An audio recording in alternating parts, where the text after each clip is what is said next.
Welcome to Your Lifestyle is Your Medicine, the podcast. Today we get to talk to Gregory Anne. Gregory Anne is the owner of Rebellious Wellness over 50s. And in this, she's going to tell us a little bit about her journey, how she started off as actually a chef for a cardiac surgeon back in the 90s, who allowed her to come into the operating theater and look at the hearts of the people he was doing surgery on. And he would point out what was natural age-related changes in the heart and what was induced by poor lifestyle choices. From then on, she realized that this was an area she wanted to work in. And she developed a unique philosophy on looking at every input into your body as a type of food. So she's going to unpack that for us and tell us exactly what that means. And she's going to share with us how she specializes in women, particularly between 50 and 70 years old, who are on potentially a downward projection in their health, and then reverses that to put them in an upward projection into their healthy lifespan so that they can add those quality years to the life that they have. Greg, welcome to the show. It's so fun to have you here, and I'm excited to talk about everything nutritionally related today. And before we get to that, I want you to talk about your name just for a quick second, if that's okay. Sure. My name, Gregory, was my grandmother's maiden name, and I was born on St. Gregory's Day. In between me, my grandmother's, I don't think my grandmother's maiden name was going to be somebody's first name, but my father died like 3 days before I was born. Oh. And then I was born on St. Gregory's Day, so my mother may have been feeling, sort of, I don't know, wanted to keep the family name going somehow. So that's how I got to be Irish Catholic family. The saints were a big deal. So they named me after my saint's day. Wow. There you go. And so it turns out, I didn't know about your father. I'm sorry to hear about that. Yeah. But it turns out very similar to how I got my name. I'm Edward, and I was born on St. Edward's Day. And it just seemed to my Catholic parents that was the right thing to do at the time as well. They were taking divine inspiration in their own way, right? Exactly. Yeah. So Greg, I would love to learn more about your journey and how you got to helping your clients and the way you help them. And I was wondering whether we could just start with that. Like, tell me where it all started. I don't know about you, Ed, but I came in with this desire to help. From when I was a little girl, I wanted to be a doctor. I was always bandaging stuffed animals. And then there were 2 younger siblings. I don't know what I did to them. They endured it and lived to tell the story. But I remember they were my patients at various times. And so that was me. And during high school, I was told that I wasn't good at science. I should stick to language. And that was, this girl's dream dashed, but that was okay. And then my mom got sick. I was studying natural healing, reading all those books from the hippie era about natural foods and stuff. Meanwhile, I wasn't eating that way. I mean, bologna on white bread with mayonnaise. Right. That was like the standard staple American diet. But when my mom got sick, she had pancreatic cancer.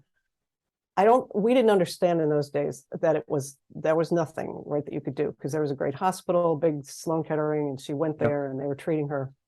In the meantime, I was trying my best to figure out could we give her supplements or some kinds of teas and herbs? And I was a teenager, right? So it was helpful for me to be able to do that. She listened, but of course it didn't work. But that idea that somebody maybe couldn't be cured, but their healing journey could be supported, was what I got from all the research I did while she was sick for that year. Days go by, months, years go by. I end up working for a heart surgeon. Now I became a chef as opposed to a doctor. Oddly enough, chefs also provide medicine for their clients if they cook the right kinds of food, right? Right. So I went to work for a heart surgeon who started the first heart-healthy fast food restaurant in Southern California, and I was the chef. And his idea was that 60% of his patients, this was back in the early 90s, 60% of his heart surgery patients did not have to have heart surgery if they could change their lifestyle. That was pretty groundbreaking in those days. He was 80%, yeah. as you probably know. Yeah, he was a very forward-thinking guy. The other thing he did, there were 5 of us on the corporate team, and he said, anytime I'm doing a surgery and I can let you into the OR, if you want to come, you're welcome to come. So I was like, raised my hand because I wanted to be the doctor.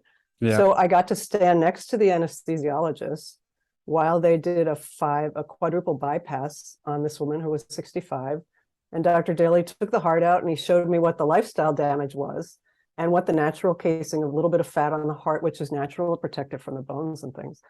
And I was just, that was it for me. I was like, oh my gosh, I have got to be a part of getting this message out to people. So that's the genesis of how I became this person who helps other people, women mostly, Yeah. find their way in their health journey. Find their way. And for you, is food the way in? Is that where it starts? You know, it is, and I believe that everything is food.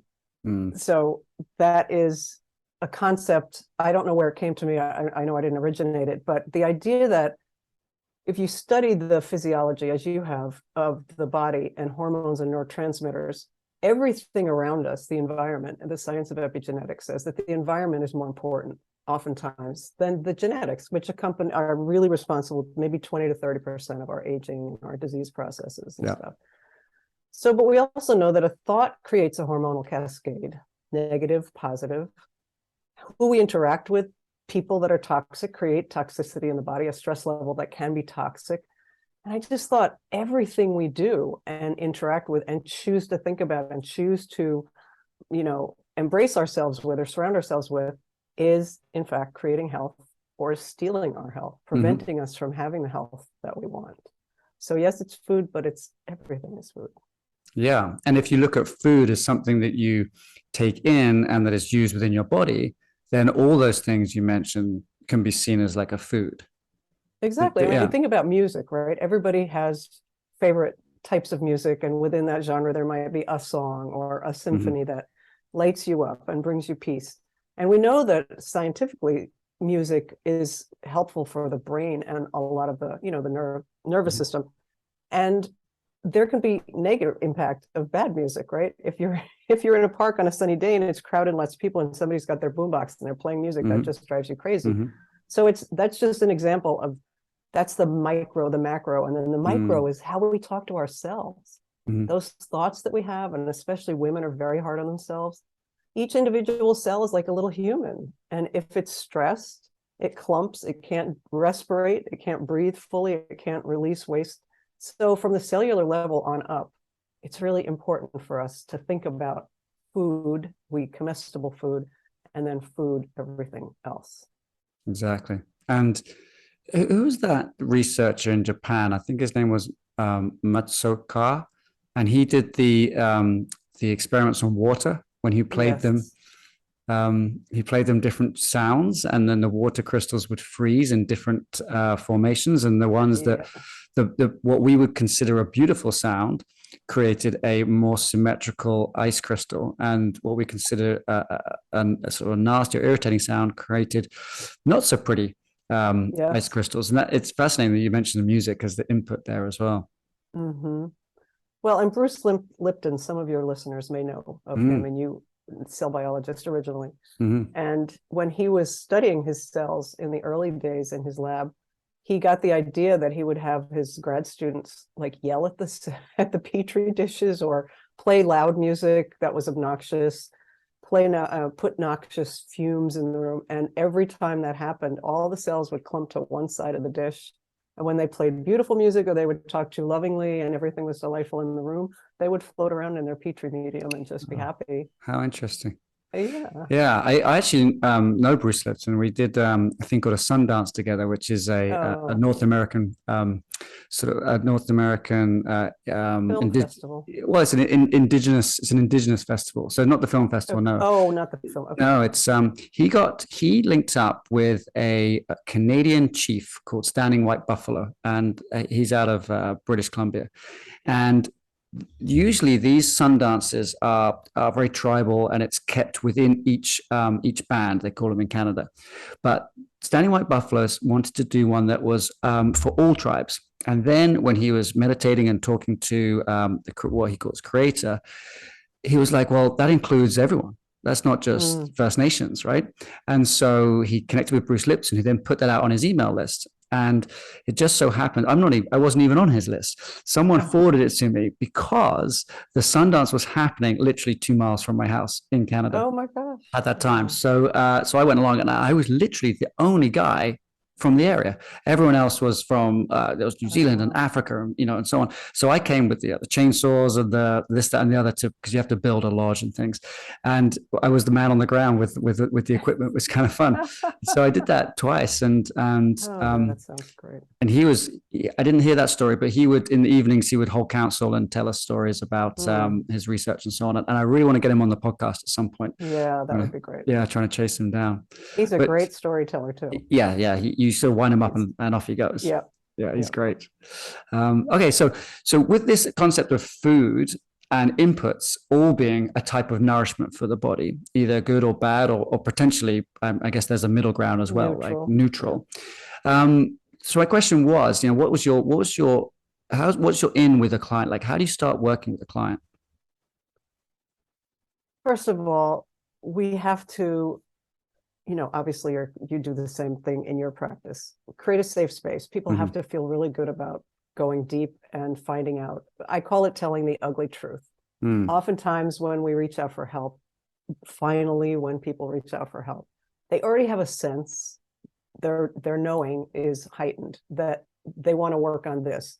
And even when people say, I don't know what I want to do, I just need to do something, with a few questions, what is the thing that you would have be different? What's the most important thing to you right now that isn't the way you want it? And if they say, well, my neighbor is too noisy, I can't relax. Okay, so how could, right? So it doesn't matter. People often think, well, I need to lose weight. Okay, great. And how will that make you feel? And what else is in the way? And one of the things I'm big on is finding the saboteurs, I call them. When I was the chef and I worked for a French guy, he would run around the kitchen and say, saboteur, somebody ruined something.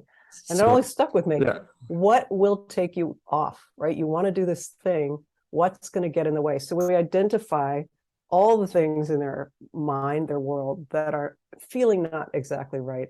And then what has in the past tripped them up? And what do they know about themselves that might also trip them up? Then we can get down to the meat. And Rebellious Wellness is the name of my business. I don't promote the standard or the conventional wisdom of, more exercise, less food, manage stress. What does that mean? It's different for everybody. There's no one prescription. So it's like that. It's you work with women and men and people one-on-one, but you also can do groups. Like, it's different, but there is always the individual at the focus, because biochemically we're all different. Emotionally we're different. Preferences we can't ignore. That's why so many of the diets and programs that get all hot in the media, and there's a book out there, and some people are not going to be successful because it's not suited to their way of being, their energy level or their mindset, or so yeah, there's a lot of questions in the beginning, just having a conversation, and then we get down to what wants to happen and see how we can get the person there. So it's almost like with those questions, you're coming in similar to like a mindset approach, because you're finding you're asking them to tell you, which is brilliant, who the saboteurs are, or what they are, and that's going to create to them a lot of self-reflection. But it also gives you such a nice launching point to go after the thing that they perceive as the main problem right at the beginning. Right, and often we find that it's not the thing, but it's the way in, like you said. Exactly. It's where we start. That's exactly what I was going to say. So, like, how often is the thing that they tell you the thing versus something that you discover 2 or 3 sessions later? Exactly that. Many times. Many times. I mean, I find that as well. And I have to admit, perhaps I don't quite go in that route. When I'm working with my lifestyle clients, I actually have a lifestyle questionnaire, and it goes through each different area of their lifestyle. So it's nutrition, movement, relationships, stress management. And I look for like the one that's jumping out. And the questions are pretty benign. They're not there to trigger, but if someone answers one in a certain way, it jumps out of the page at me, and I'm like, okay, let's talk about that. And that's where we start. Yeah, often I find it's the question that gets the least attention. There's little of an answer, and I'm wondering why. It's like I have an assessment too, and the questions, like you said, they're not tricky, they're not, I just want answers, and if people skip something, I'm like, okay, why are we skipping that? So So with that, then you're working with people online mostly, or do you work with people in person as well? No, I have never ever worked with anybody in person. It's always been virtual for as many years as I've been doing this. Oh, excellent. Many. Yeah. Yeah. So you were there pre-pandemic, but Oh working gosh. Yeah. virtually. I got Yeah. certified as a life coach in 2003 or four. Yeah. Then I went to work for, I don't know who knows Harvecker anymore, but I went to work for a company for 2 years so that I could get experience. The And millionaire then I mind. hung out my shingle. Yep. Yeah. Millionaire Mind. Yeah. That was a great company to work for at the time. It was really good for me to develop my skills and get clients Interesting. and learn. And then I was living out in a place called the Hamptons, Yeah. at the eastern end of Long Island. Mhm. And there just wasn't, my market was not there. Right. And so I had to go online to start to get clients and Mhm. do speaking gigs and stuff. Yeah. Mhm. My first business coach ever was T. Harv Eker's. What was he? He was his. It was like there was two of them. He was the showman, T. Harv Eker, and this guy was the systems guy who wrote the pamphlets. Oh, So okay. So there was um, Rob Riopel. There was tall, good-looking English guy. no, this guy was Canadian. I just his name just escapes me. He was Canadian, and Okay. he was from. Oh, I met him in Calgary, and so he used to teach a lot of T. Harv Eker's. Well, it was actually his systems, but he just didn't have the charisma to pull it off in the kind of the big kind of concert hall format. So he did small group stuff. But fascinating. It was a lot of mindset coaching, essentially. Yeah. What it comes down to, and planning, and setting out your objectives for the coming year. Exactly. I Yeah. have to say, when you back to mindset, Mm, it's my contention that everything hinges on your mindset, and everything is life coaching. Could be mm, business, could be weight, could be anything health related. mm, If your mind doesn't want to come along with that fleeting thought that maybe I could be different, if you can't get that heavy set mindset thing going, mm, it's just not going to happen. mm.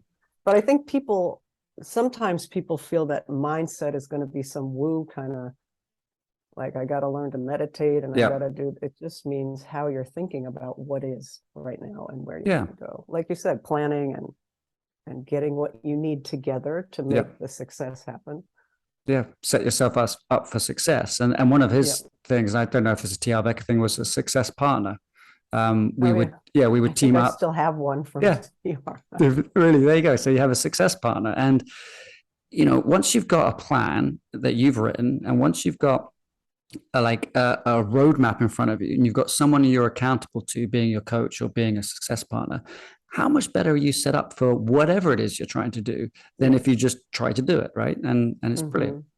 But let's go back to how you work with your clients. So when we were originally talking off camera, not on the podcast, we were talking about how the food that you eat can affect you in a variety of different ways. And you mentioned something that I haven't heard many people say before, that it affects you even the way you think. Can we unpackage that a little bit? I think there's two aspects to that question. The one is, if we eat food that we have a strong belief is good, or I'm going to say good or bad in air quotes because neither is true. But if we say, I'm going to eat this, I know it's bad for me, but I've had a bad day, and well, that's affecting how you think, right? So for the rest of the day, you're going to carry, or the evening, I ate it, I'm a bad person, I shouldn't have, I'll be bloated, I'll be heavy, or whatever.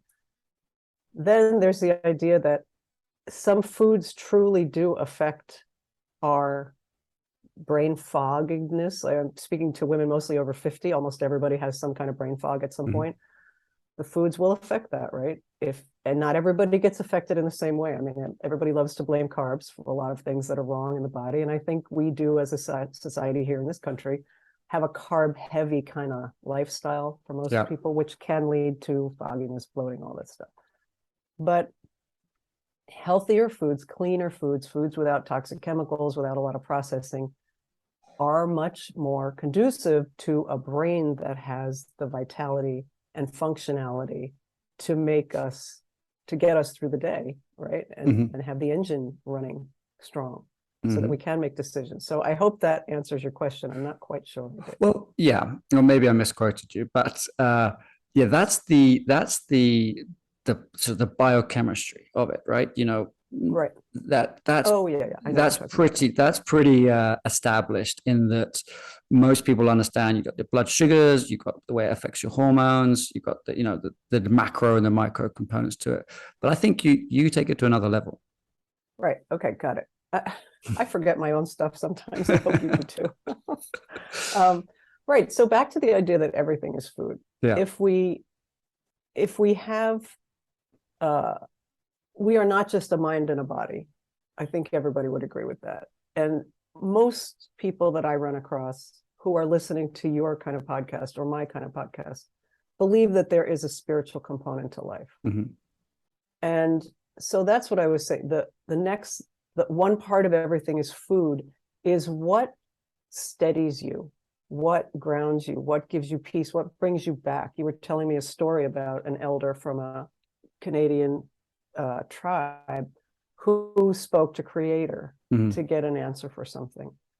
So that aspect of everything is food is just as important as any physical food that we eat or any environment that we create. The idea that we commune with something, whether it's our inner wisdom, which I believe, everybody has inner wisdom. Some people like to call it something outside of them. Mm-hmm. Doesn't matter what you call it.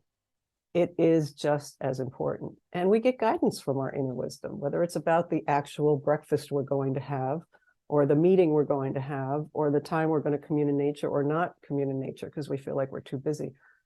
All of those spiritual aspects to life are as incredibly nourishing and important as anything else. So I encourage anybody who has not yet cultivated. I find a lot of people around the midpoint, if they haven't, they start to get curious. Maybe there's something to that meditation thing. Mm-hmm. Maybe there's something to going to some kind of spiritual seminar to Mm-hmm. learn more about what the soul is about or what my purpose is. So that is also a part of the food that nourishes us, is ethereal. I love it. I love it. Yeah, there's someone explained it to me very well as a therapist, and he was talking about the midpoint in life. And we sort of throw around this midlife crisis phrase. And I was like, what is that? And he's like, well, we have the ego, and the ego is formed, in the teenage years, and it protects us from insults or makes us feel correct when we're, someone slighted us or whatever. That voice, they shouldn't say that, or they shouldn't be that way. But then life changes, but the ego doesn't grow up. And when we get to the 40s or late 30s, 40s, 50s, this is the way he explained it to me, that the ego is still playing the same patterns that we were as teenagers, but our life is not that way anymore. And so there's this disconnect between now, hopefully a more stable existence. Maybe there's a house or a job that's very stable. Maybe you've got your own children, and the ego is like fighting against it. It can't control that situation. And so people feel this disconnect, and then they feel that something is wrong in their lives, but it's not. It's that the ego needs to change. And that's where you either kind of go off the rails, or like you mentioned, you start seeking something else outside you. And then that sort of quest for something bigger and external seems to happen around that age as well. Mm-hmm. And to me, that is, I don't know if that way is correct or if there's multiple ways of explaining it, but that way seems to resonate with me. Yeah, it makes sense. It really does. Yeah. Yeah. So tell me a little bit more about, you've got this food aspect, you've got this inputs coming in from all these different sources affecting our outputs. Tell me a little bit more about your philosophy on working with a client and how you really kind of install the rebellious wellness aspect to it. That starts before the client becomes a client. Right. I have to have a conversation with somebody because I can't help everybody. Mm-hmm. And I have a little bit of a rebellious slant to my approach to helping people. And that's not for everybody. When I say rebellious, as I mentioned, I think a minute ago, I don't stand by the conventional wisdom of, the Western medical model, at least in our country, is very good at emergency care. It's not very good at healthcare. There's very little prevention. There's less prevention than I'd like, let's put it that way, or that I think should be in the world.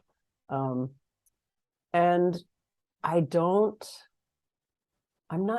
not a mean person. Yeah. But I want people to understand that their word is their bond. To them, it's not about me, but I'm the one that's going to hold that and bring it back to them when they come, like next week when we get on the call, how did you do? Well, I didn't really do anything. And I have been there. I have been that client who didn't do my homework. So I know that it only delays me getting where I say I want to go. And honestly, a lot. So after 3 sessions, I do a check-in. How is this style of coaching working for you?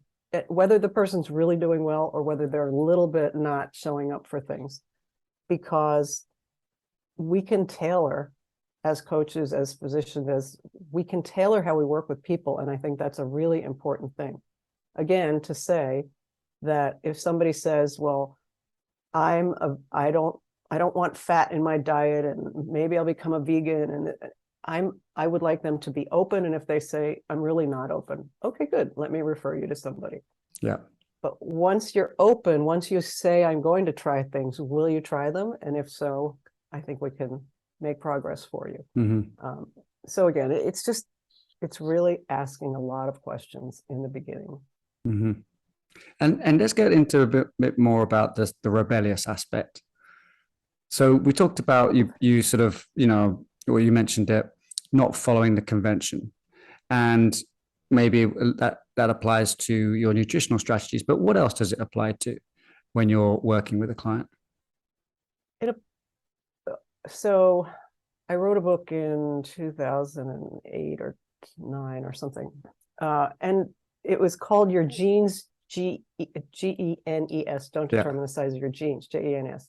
Yes. And it was really based on the science of epigenetics. And it was my journey of perimenopause and all the research I did and all the things that were bogus and all the lies we were being told, like calories in equals calories out. That's still, so many of these things have not changed much in what women are being told. Wasn't there 10 myths that you busted? Is that right? Yes. Yeah. I have the book here, but I can't remember all 10. I can get them for you if you want. We don't need to. But really, that's the same thing today. There's still an over prescribing craziness for things like statins. Yeah. And medications that are, there's a medication for everything. I can't watch the news without there being, like, in an hour news program, there are about 6 or 8 different medications that are now getting popular that I didn't even know existed, right?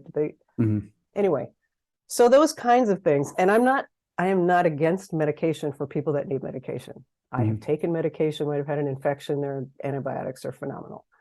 But I feel that they should be a second or third resort when it comes to something like prediabetes or cholesterol. I mean, the whole cholesterol thing is another thing that makes me crazy, because cholesterol is a vital component of our health. Every cell requires it. 50% of people that die of a heart attack had normal cholesterol. So what does that tell you? People with lower cholesterol as they age have more problems. I can't list them for you right now, but I could quote, if somebody wanted, I could get the data. Yeah. It's just those kinds of things are part of my philosophy. Let's not go where they say right now without putting somebody in danger. Obviously, if somebody's doctor said, look, you're going to have a heart attack if we don't get your blood pressure down. Okay, great. Take the blood pressure medication, come to me, we'll work on your lifestyle so that you can get off the medication. Because it's like cradle to grave. You start formula with an infant, then there's all the booster shots and I'm not against vaccinations either. I'm not saying I am. All I'm saying is we begin to rely on the medical system for everything rather than trying to support the body in natural healing, which is what a lot of your work is. Exactly. Yeah. And who is your favorite client, if you have one? I know it's a hard question to answer, but who is my favorite client? I guess, so somebody that I work with, a lot of women that are in their 60s. I'm in my 60s. Okay. And it's the woman who is pretty healthy, maybe blood pressure is getting a little high. She managed to get through the hot flashes and stuff, and now she just feels like blah. She does have brain fog. She's a little bit pudgier than she likes, but it's not like, that's not her issue. She just all around is wondering, am I aging? Am I doing everything I can so that I don't end up with Velcro sneakers and not be able to get off the couch, right? They want to stay active and travel, and they don't want to be that old lady. Yeah.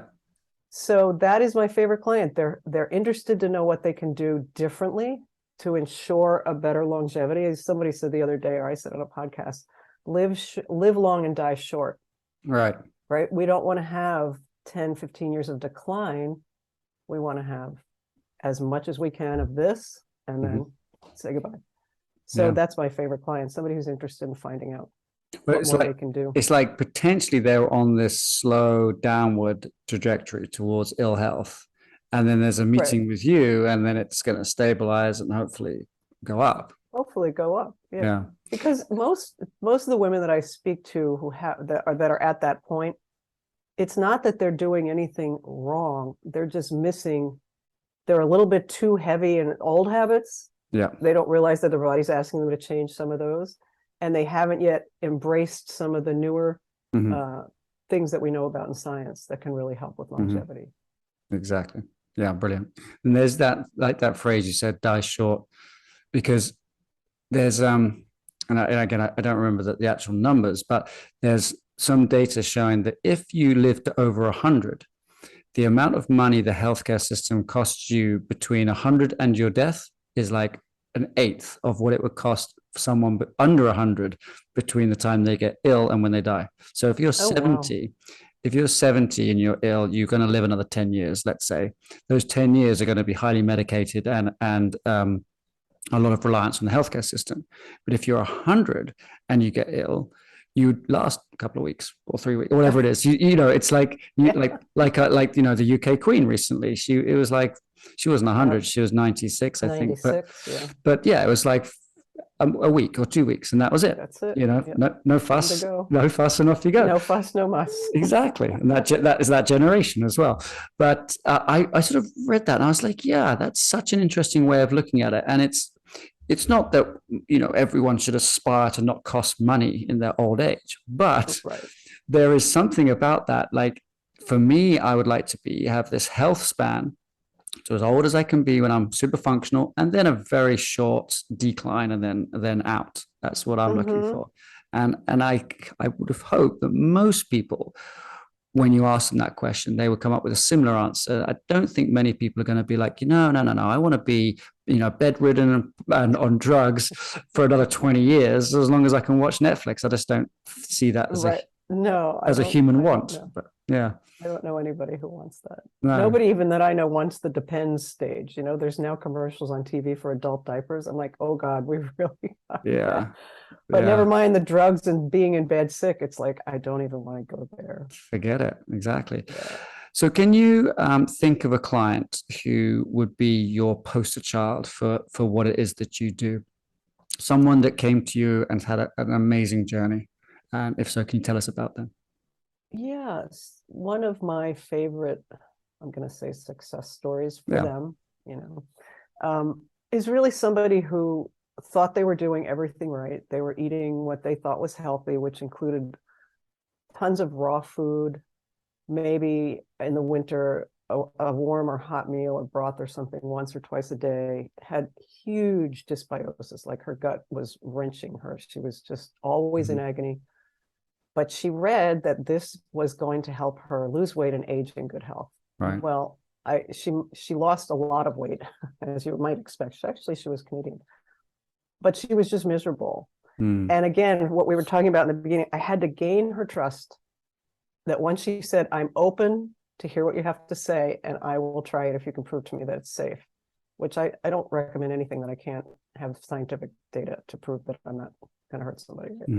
And so I had to little by little add in like a cooked potato, a bowl of warm steaming carrots instead of the carrot juice in the morning, give her some.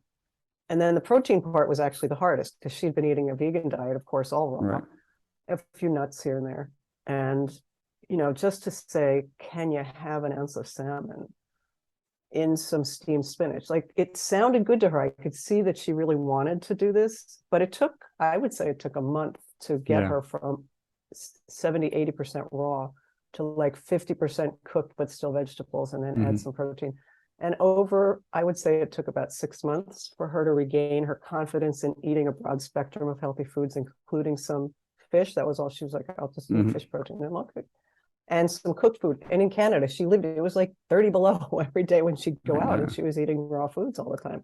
And so I tried to explain the whole Ayurvedic science, you know, but she really got healthy and was so much happier and didn't have stomach pain anymore. and put on some weight, but it didn't bother her because she really had gotten down to a shell of herself, you know.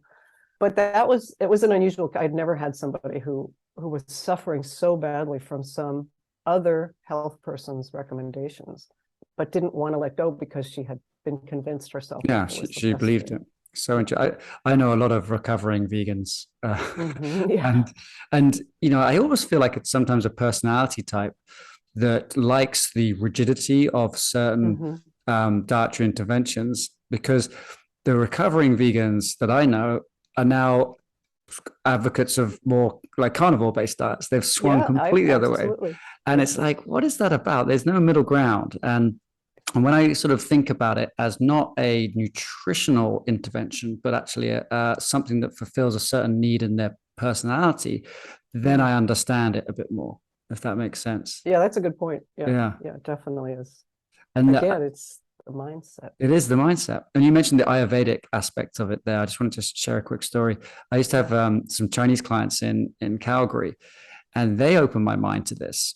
We were talking about what they eat, and they said, oh, well, it's wintertime, and it's wintertime in Canada for 6 months of the year. So they wouldn't eat any fresh salads during that time. And I was like, why is that? You know, it's good to get the vitamins and minerals. They were like, no. If we're eating something that grows in the summer, our body will take that as summertime, and it will change the way we process the food and our energy levels and our chi, because it's not the summer, it's winter. And I was thinking about that, and I thought, you know, I don't know much about Chinese medicine, but it almost makes that, to me, makes a lot of sense. Actually, not almost, it does make a lot of sense that our body will be sampling the food, which will also be, you know, integral to the season, and the whole system works together. And here's us, you know, now we can have our, you know, baby tomatoes in the middle of winter with our avocados from Mexico, and I can imagine the body is confused by that. Yeah, I think so. And I don't know whether it happens to you, but I lose my taste for certain things once like now it's fall and we still have blueberries in the fridge because we try to eat berries. I look at them every day, and I just don't have the desire to eat berries right now because they're out of season, I think is what happens. But apples, because it's apple season around us, I eat probably an apple almost every day because there's so many different varieties and they're so delicious. So I do think we've been distracted away from what our body would say is the right food. But it's still there. Yeah, that impulse is still there to eat the right thing at the right time, but it gets knocked off so easily. There's some really interesting research around daylight and our extended days in the winter with lights, right, with artificial lighting. And that artificial lighting confuses our body of actually which season we're in. And then it messes our hormones up, which then make us seek out certain foods, like more sort of carbohydrate heavy sugar foods, which are the correct foods to seek out in the middle of summer, because that's when the harvest would be, but they're not the correct foods to seek out in the middle of winter when the days are shorter. And it's like, oh, I can see how that fits together as well. Absolutely. Yeah. I've been studying sleep. I got onto Matt Walker, who you know. Yeah. And his book, Why We Sleep. Why We Sleep, and then started going down, you know, as many rabbit holes as I had time for with other researchers. And they talked about that too, the diurnal rhythm. And now we're going into daylight saving times, and we're going to fall back. So we're going to gain an hour, but then the body goes through. And it's not as bad going backwards, but he said that going forwards, there are more heart attacks. Yeah. And car accidents the day after the clocks change because the body can't adjust that fast. I think it's crazy. We need to get away. We need to do away with it. We do, yeah. It messes me up because I'm actually in Central Time. I live in Nicaragua, Central America, and we don't change the time zone. So all my clients who I see in one time zone, now we have to shift everything by an hour just to keep them at the same time. But for me, it has to change. And I actually moved from Canada, where it's very seasonal, to Central America, where it gets dark here at the same time every day, pretty much. It's 5:30, 6 o'clock, it's dark. And it's interesting because this is the first time in my life where I haven't had this long seasonal changes.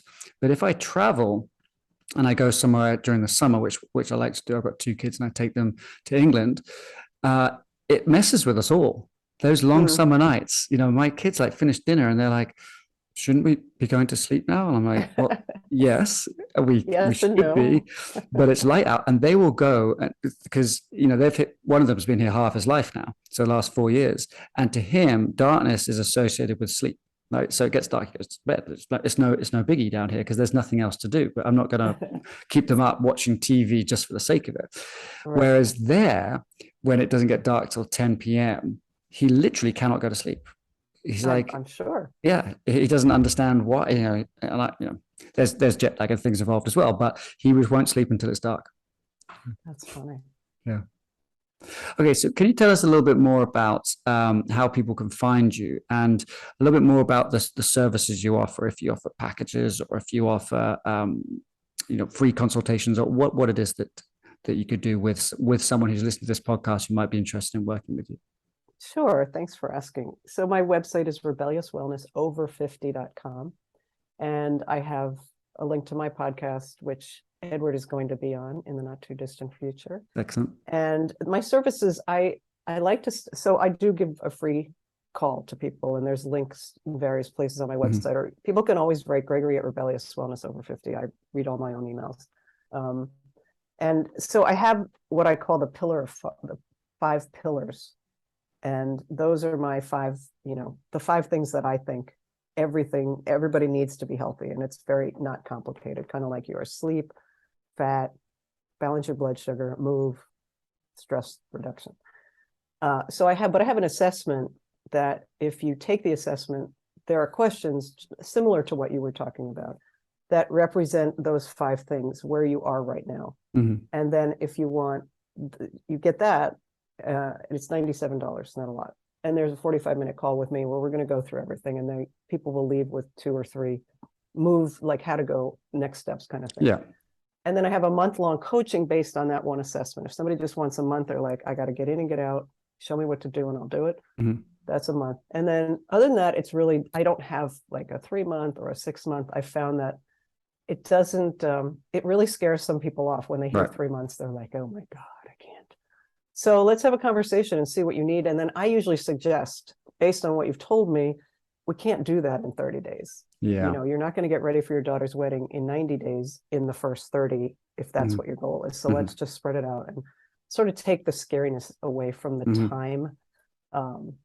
Yeah. And that's all I offer, really. I don't have a lot of, I have actually a weight loss program called Lose It for the Last Time, but the last time I sold it, it actually came in a binder with CDs. So I'm working to get it into a video program, because of course, who wants CDs? Who can play a CD anymore? No. But it's one of those things that gets pushed off to the west. So and I just do that in coaching. Right. Yeah, exactly. You deliver it live as opposed to on exactly. CDs, I understand. And your clients, the people you prefer to work with, are women in their 50s, 60s, 70s. Is that right? Yeah. I don't know what 70 is going to be like, but I can certainly project how the habits that we have right now are going to serve us or not in 5 years. So if somebody's in their 60s and that I'm that old, I can help you like, here's me living it. Yeah. And like I said, it's everything we do today is going to show up in 6 months or a year or 2 years, or, so there's no getting away from it no matter what age you are. Get the healthy habits in and get the other ones out, and you're off to the races. Get the healthy habits in and the other ones out, and you're off to the races. I think that is a brilliant way to bring this to a close. So thank you very much, Gregory. Thank you so much for having me, Edward. It was delightful. All right. Take care. Bye-bye. I love the way that Greg's parents called her Greg after a saint, in the same way that I was called Edward after Saint Edward. And I'm just glad I wasn't born on Saint Sarah's Day or something like that. I'm not sure that would work with my look. If you like this podcast, don't forget to give me a thumbs up wherever you are subscribing to podcasts. Write me a little note if you can, because that really helps with the rankings and with the way the algorithms work. And it gets this podcast in front of more people, the more interaction you have on it. So I appreciate any help you can give me on that. And I will catch you in the next one.